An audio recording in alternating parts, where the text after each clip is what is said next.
ఇంకో పక్కన అరెస్ట్‌లని, ఒక పక్క నుంచి చూస్తుంటే మనం అంటే ప్రధానంగా చర్చించుకోవాల్సింది ఇక్కడ 'పుష్ప 2' సినిమా గురించి. అంటే ఆ సినిమా విషయానికొచ్చేసరికి సంధ్యా థియేటర్ వారి మీద కూడా ఫస్ట్ నుంచి కామెంట్స్ చేయడం జరిగింది. అలాగే పోలీసులు తప్పని ఇక్కడ చాలామంది మాట్లాడారు. ప్రభుత్వ వైఫల్యం కూడా ఉంది అని అంటున్నారు. అల్లు అర్జున్ తప్పు అంటున్నారు. అంటే దీన్ని ఎలా చూడొచ్చు ఓ పక్క నుంచి? నో అంటే మనకు ఈరోజు ఇంత చిన్న ఇష్యూని అంత పెద్దగా చేయటం అనేదే వారి యొక్క డైవర్షన్ పాలిటిక్స్కు నిదర్శనం. ఎందుకంటే మొన్నటిదాకా రైతు రుణమాఫీ చర్చ జరిగింది, అవును. లేకుంటే 6 గ్యారెంటీల చర్చ జరిగింది. ఇప్పుడు ఇదే విషయాన్ని అసెంబ్లీలో కూడా ప్రస్తావించారంటే అంటే ఇక అసలు విషయాలు చర్చించకుండా ఉండటానికి డైవర్షన్ పాలిటిక్స్ చేయడానికి మొన్నటి వరకు హైడ్రా నడిచింది, మూసీ రిజువనేషన్ నడిచింది. ఈరోజు కొత్తగా అల్లు అర్జున్ ఎపిసోడ్ తీసుకురావడం జరిగింది.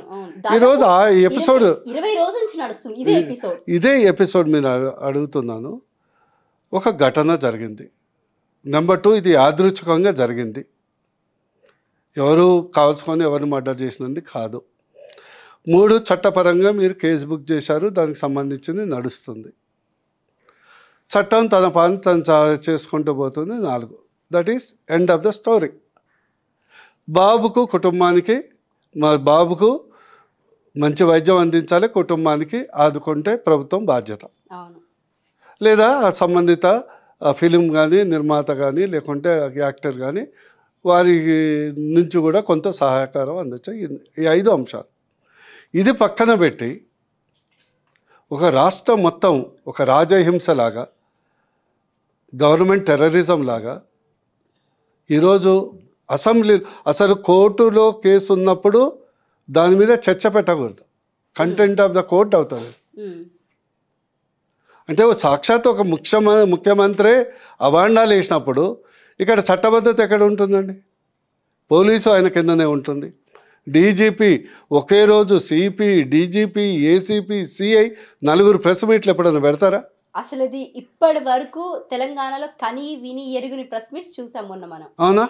ముఖ్యమంత్రి ఒక కేసుని సాక్షాత్ అది కోర్టులో ఉన్నటువంటి కేసు, కోర్టు బెయిల్ ఇచ్చినటువంటి కేసు, ఇన్వెస్టిగేషన్ అవుతున్నటువంటి కేసు.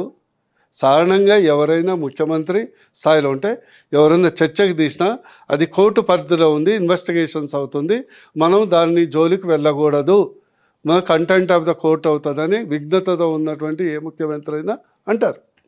దీన్ని మనం ఇంకో కోణంలో కూడా చూడొచ్చు సార్. అంటే అల్లు అర్జున్ కేవలం సక్సెస్ మీట్లో సీఎం రేవంత్ రెడ్డి పేరు మర్చిపోయినందుకే ఇంత చేస్తున్నారు. అలాగే అసెంబ్లీలో కూడా వ్యవస్థలు అంటే గౌరవం లేదు అన్న మాట కూడా అనడం జరిగింది. ఎగ్జాక్ట్లీ. ఇప్పుడు ఇదేంటంటే అంటే ముఖ్యమంత్రి పేరు మర్చిపోతే, ముఖ్యమంత్రి కాదమ్మా, సభలో మాట్లాడేటప్పుడు మేము కూడా ప్రసంగాలు ఇస్తాం కదా, వేదిక మీద ఇంపార్టెంట్ లీడర్ కూర్చుంటారు.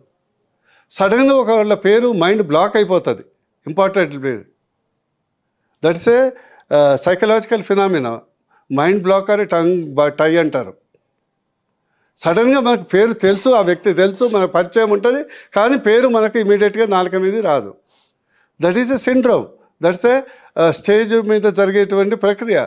అందుకొరకే చాలాసార్లు మేము పేర్లు రాసుకుంటాం, లిస్టు రాసుకుంటాం పేర్లు చదివేటప్పుడు, ఎవరైనా అలుగుతారేమో అని. అంటే ఇప్పుడు సీఎం అడిగినందుకే ఇదంతా అడుగుతారు.